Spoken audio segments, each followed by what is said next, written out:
Coach Rahe, thanks for coming on with us. We're glad to have you. Absolutely. Thanks for having me, guys. Love it.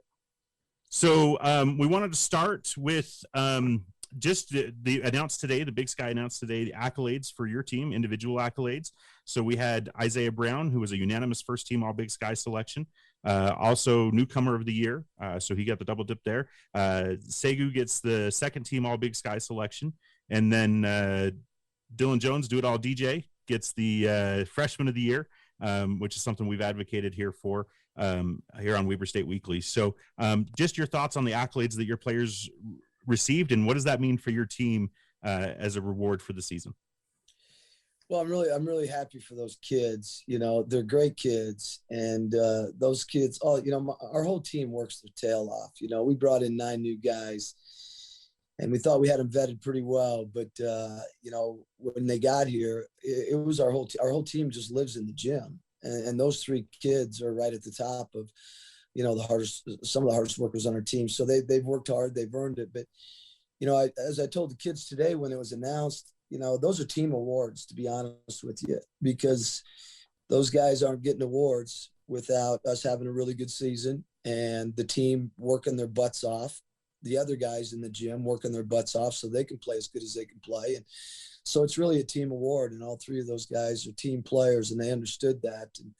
And they honestly thanked their teammates for them being allowed, you know, and a couple of them said, well, this is our award, not my award. And that's kind of the kind of kids we have. But I'm proud of them. They've earned it. They deserved it. You know, they played well. You know, you always look at statistics and all that. I always look at, you know, they're team players. They're playing for the team. They're not playing for themselves. When you let go of yourself and remove yourself from it, and you play for your teammates, you play good. And all 3 of those kids have done that, and they've played well. And but they definitely earned it. I'm proud of them. And you know, it's kind of cool because all 3 of them are first-year players for us. You know, basically our whole team's first-year players for us, I guess. But yeah, that's great. But then usually those awards go to guys that've been in your program for a couple of years, maybe 3 years. These guys are brand new, and so I think that's kind of cool as well. So along those same lines, Coach, which player on the roster has come the farthest or has shown the most improvement from the beginning of the season, October, November, to the end of season this week? You know, I've been asked that a little bit. I would have to say, you know, at first it was Cody Carlson. But then Cody, once he started to take off, Cody's been double teamed for the last 3 weeks.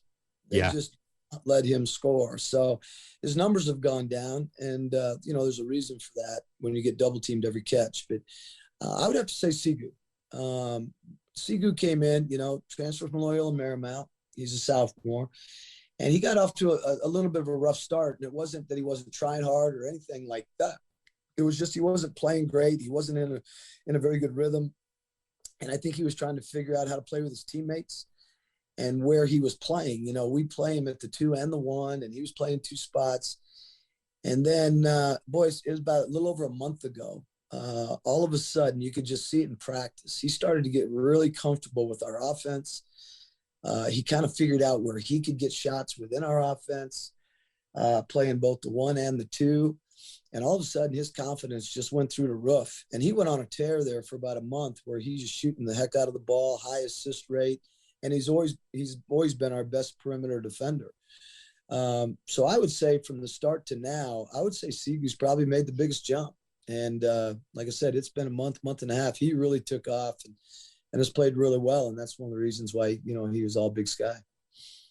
So along those same lines of roster composition, you went out this offseason and you just raided the transfer portal. And I think a lot of people were a little skeptical, like, is this going to work? That's a lot of new players. And it's a quick turnaround. Is it going to work? And so what's the secret? How did you end up having so much success in the transfer portal? Well, there was a lot of people skeptical, and I don't blame them. I mean, it's hard to bring in 9 new guys and basically starting, you know, your top 6 players are all new players. And if I'll be honest with you, in the fall, I wasn't skeptical. I was nervous, you know, but you know, all those kids that we took, we had some kind of in to get those guys. We knew somebody that knew the kid that had an in, you know what I mean? We weren't taking them just blindly. So they were well vetted. We knew the kind of kids we were getting. You know, we don't take anything but high quality, high character guys. And we got to take competitive guys, tough guys. We got to take unselfish guys. You know, I'm very particular about what we get. And if you're going into the portal and if you're taking guys without really, really knowing what you're getting, then that's a huge gamble. But deep down, I knew I had a pretty good feeling of what we were going to get.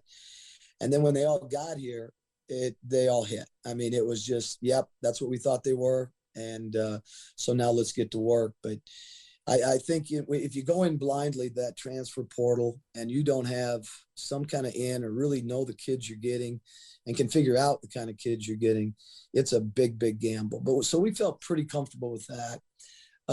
And then the whole key was just trying to get a whole new team on the same page. And to be honest with you, it took a while. You know, we lost some games. You know, this was a bad time to have COVID when you're trying to put a whole new team together. And we didn't have as many preseason games to do it. And that made me very anxious. And then, you know, we got going along and we'd play pretty good. And then we wouldn't play very well. And we're a little inconsistent. And that was just because we didn't know each other. We didn't know who we were yet. We didn't have an identity, because you can only develop that in games. You can't develop that in practice. And then we went through middle of December through, you know, pretty much middle or most of the way through January, where we only played 3 games in 5 days, or 3 games in 5 weeks. And that was not good, not for what we were trying to do, put this team together and get to know each other and try to decide what our strength is as a team. And so we weren't very good there for a while. And then once we started conference play, I think it was Southern Utah, you know, we played really well here. We went down there and we didn't play very well, even though we should have won the game. We played that weekend, and then we played the next weekend, and all of a sudden we had some continuity. And each game you could see the guys getting more comfortable. We figured out what our identity was on defense, what our identity was on offense after about 4 games in a row. And then we really started to feel comfortable and started to take off. So that was the biggest thing, you know, the biggest fear. I knew we had good players. I knew we had really good kids, hard workers, guys that really liked each other a lot. We just needed game time. And once we got rolling with a few games in a row, we were able to get going, you know, pretty good. And so that's all it took. And to those kids' credit, they really bought into our culture, because I'm pretty finicky about how we're going to do things in our culture and our program. And they bought in hook, line, and sinker. And that's one of the reasons why we you know, got going there pretty good too. Before the season, I got to speak with Isaiah Brown about just this new role. And he said, while there's obviously a big hole to fill when it comes to the scoring since Jarek is gone, he's looking more to come in and be a leader and be important and be like a big piece of this team. How much has he lived up to your expectations? He's lived up to every one of them, probably surpassed him, to be honest with you. We knew he was an outstanding kid. We knew he was a good player. We knew he was mature, very smart, very intelligent basketball player. But his leadership from the minute he stepped on campus, he took over, and it was in a good way. You know, some guys think they got to lead by chewing people's asses and being a prick, or excuse my language, but he did it in a really good way. And people, you know, he earned the respect of the other guys quickly because of how hard he worked and how much he cared about the team. And everybody could tell right away he was a team first guy. And so right away he took over, and then, you know, obviously he's a good player. That helps, obviously. You can't be a bad player and be a great leader, but he really has surpassed even what I thought he would become. And in every way, you know, and he's meant a lot to the university, you know, with all the diversity issues we've dealt with, and all the racial injustices and everything that we've been going through, and having all these kind of talks with our team. He's been kind of our, you know, a sounding board for our team throughout the community, throughout whatever. And kind of is a voice for our program, and he's handled it extremely well. And I'm really proud of him. He's a wonderful, wonderful kid. So one of the things I think I love the most about Isaiah Brown is watching him play. Number one, I wish we would have had him for 4 years, honestly. I mean, that's the overriding sentiment. But yeah, me too. But two, I love that he is whatever the team needs him to be any night. You know, if he needs to pass the ball more, he'll pass the ball more and get other guys involved. If he needs to take over, he'll take over. If he needs to, like Sacramento State a couple weeks ago, if he needs to dribble the ball down and beat everybody down court and shoot the last shot of the game, he'll do that too. I very much enjoy that he seems like the consummate team leader. And you're right on. That's what he is. And he does, he kind of knows, he plays the point, he plays the two, but he knows when to get guys involved. He needs to get guys involved in the game. We're a ball movement team. We got to keep that ball popping. And but he also knows, hey, if we're struggling to score a little bit, he needs to be more aggressive.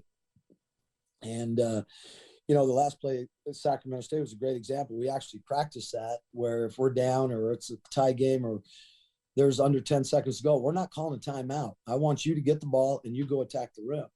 And he did it perfectly. But it's not just on the court, it's also off the court, in the locker room. When we first got these guys together, we got really hard on these guys. We had to break some of them down because they had to understand what our program was about. And we hold guys accountable for everything they do, whether it's in the classroom, off the court, on the court. If they don't do exactly, how we think things should be done in our program, we're going to hold them accountable. So there was a lot of conditioning going on. There was a lot of had to break some guys down and get them to understand. With 9 new guys, they had to figure out what we were all about. And he was leading the way. There were some hard days when these kids had to do a whole bunch of hard work, extra running and stuff for guys not doing what they're supposed to do, whether turning in an assignment or showing up 2 minutes late or whatever. And he kept them going. He says, hey, coaches aren't going to change. We got to change. And we're going to start doing this right now if we're going to become a team. And he had many talks with those kids, and those kids listened. And that's one of the reasons I think why these kids have bought into our culture as quickly as they did was him leading the way. So, Coach, I want to transition us to a preview of what I like to call 3 days in Boise. Right. We all know that in one big league, especially at the Big Sky, you get 3 days to prove your case to become an NCAA tournament team. So let's take a look at this. You don't know who your first opponent is. If the seeding holds, your path is probably likely going to be Montana, Eastern Washington, and Southern Utah. If seeding holds, which we know the Big Sky tournament's crazy and it may not hold. But right. First question for you about the tournament is, what's it like preparing for a team on 24 hours notice?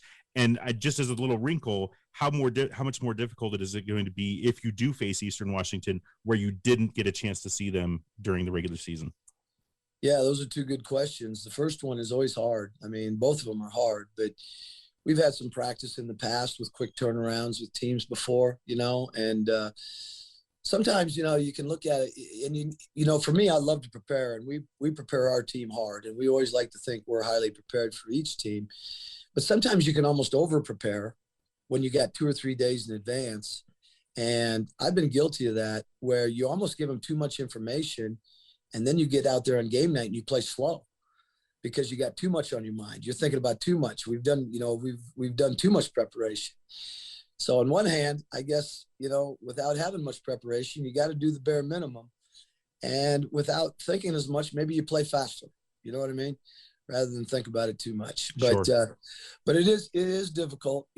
We're in a situation right now. We've got this week where we can kind of look at both teams, and we can do a little bit of preparation on Montana and on Idaho. And so get a little bit of stuff in it. And the guys don't even know we're doing. We do certain things defensively where we're working on what Montana might run, and we're not telling them it's Montana, but we're working against their offense. And then the same thing with Idaho. Hey, we're going to work on this today defensively. They don't know it's Idaho. We know it's Idaho. So then we do turn around and play one of those teams. They've already been exposed to it, right? So we've got a couple days. We already actually started today a little bit with that. So, but like you said, in a tournament, the second game is hard because it's so quick. You basically got to prepare by watching film mostly. But yeah, and Eastern, if you do, if we're fortunate enough to win the first game and then play them, they haven't played us, we haven't played them. So I guess shoes on both feet, right? Yeah. But that'll be difficult. But at the same time, it is what it is. And you do the best you can. You give them as little as you can so you don't think about it too much, and you just go out there and play fast. And then you got to adjust on the fly. So a couple of more about the tournament here. First off, we see a couple conferences that do this a little bit differently. I'd like to know your thoughts on how the Big Sky protects the number 1 seed. One of the ways that they protect the number 1 seed in our current tournament format is the number 1 seed plays first thing on Thursday, and they're playing the first game on Friday in the semifinals leading up to the championship game. Whereas you in the number 2 or the number 3 in that bottom half of the bracket, you're playing in the later games all night. Is there a pro or a con to the early versus late game? And then follow up on that, is there would you rather see something like what the West Coast Conference does, where the top 2 seeds get automatic buys into the semis, let everybody else beat each other up before they have to play you and give you some rest? Well, if you're a 1 or 2 seed, I'd really like to see that. Yeah. But there was some discussion in our conference about possibly going to that. And I think every year that'll be a discussion that we try to protect the 1 and 2 a little bit more. But this year, to be honest with you, with COVID, the seeding is the schedule was so lopsided this year. Sure. That it's not like a true regular season where everybody played 20 games. The schedule was even. You got a number 1 seed, a number 2, a number 3 seed. It wasn't equal this year, right? Mm-hmm. I mean, we played more road games than anybody. Southern Utah's number 1 seed, and they got a good team, and I'm not taking anything away from them, but they played 6 road games. We lost 4 home games. I think they lost 1 home game. We're on the road more than every other team in the league. We played 9. I think Eastern played 6 or maybe 7, but 6, and so did Southern Utah. So this year is totally different. The seeding a little bit skewed, I think, sometimes, but that's okay. It is what it is. We're going to go play. We just want to play. But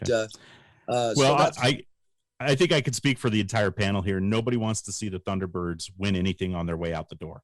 So if we could take care of them, that's what we want. We don't want to see them hosting any trophies as they've shown us their hind end. So we're going to let AC have the last word, and it's a question about roster makeup for next season. So I think one of the big questions on everybody's minds is about these seniors. We got a group of awesome seniors this year with Kozak, Bassett, Carlson, and Isaiah Brown. And I think that the question that Wildcat faithful really want to know is whether or not they've told you what their plans are for after this season. So do you know whether these guys are coming back or not?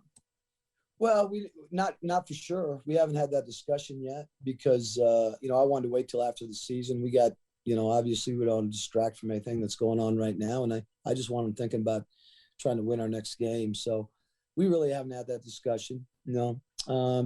Isaiah Brown has pretty much mentioned to us that he's 23 years old. He's got his undergrad. He started his master's. He's been in school for a long time. He's mentioned that he's probably going to look to, get a contract and go play someplace. And I don't blame him one bit. And I think Cam, feels like he's probably pretty much ready to move on. He's been in school for a while too, and he's ready to take the next step, so both those guys have kind of pretty much mentioned that they're probably going to move on. And then Cody and Mike, they're kind of contemplating, whether they want to come back or not, and I be honest with you, I don't know. They went through senior night just because they're seniors. Right. And then we'll sit down and we'll have a talk afterwards. And if they want to move on, I'm going to support them either way. But we'll have a conversation, and I'll have a conversation with all 4 of them after we get done with the tournament and next week and whatever, and just make sure everybody is on board with whatever. And I'll support them all. Whatever they want to do, we'll support them. And, if somebody surprises us and says, hey, I want to come back, we'll take them back. And we'll gladly love to have them come back. But so I guess the question to that is it's a little bit uncertain right now. All right. Thank you, Coach. We appreciate your time coming to join us here on Weber State Weekly. Wish the Wildcats all the best of luck up at Idaho Central Arena. Big Sky Tournament play-in games on Wednesday. The official tournament, as I like to call it, starts Thursday with the top seeds getting their byes to the quarterfinals. And we look for 3 great games from you this coming week in Boise, and hopefully come home with that invite to the NCAAs. Thanks, guys. Appreciate you having me. You're the best.